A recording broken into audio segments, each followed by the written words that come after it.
Bueno, justo asteburuen aukera aukin ginen joeteko Donostin, Santa Clara islara, eta hor da justo Cristina Iglesias artistien eskultura moduko bat, da antxineko faru hor ikusten da, eta da eraikuntza ekin bat dara utzi sabien, eta sartu sabie esan barruen bolako roka itxurako zera batzuk, pieza batzuk, orduen emoten dara itsasoko ure eta roka batzuk, baina berez da metalesko edo brontzesko olako pieza batzuk eta die.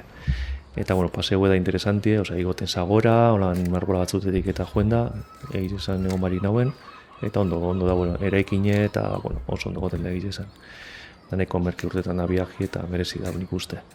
Eta hori eraikin utzi juzabiena barrutik, eta, bueno, ikusten die, txoripioa da, eta biztak eta politie daukoz, eta ben ikusten da egin zabienien, helikopteroa zer zabiesan piezak, montau zabien barrutik egitura guztize, hori piezak eta banan sartu zabiesan barrure, ikusiko da, piezak eta eruten, helikopteruaz, eta piezak eta bajatzen, brontzeskorrek piezak, hauen dago ikusten da beste bat, eta barruen, oin ikusiko da, badau dana garbi-garbi, eta eskiera badau ibilan zein guruen, eta gero daulako horre piezak, diesela metalesko horako rokantzerako bat, eta interesantia da, soinuekin eta kuriosue.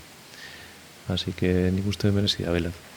Gero gainera izan egon alza hor egun osue, ikusi hau izan urtetan dan, eta gero ja buelti jozu bajatzen rekorrido bardine, barkoen montau eta ostera be Donostire. Da neko interesante dago.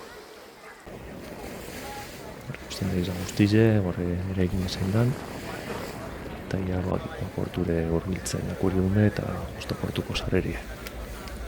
Beste bari pa.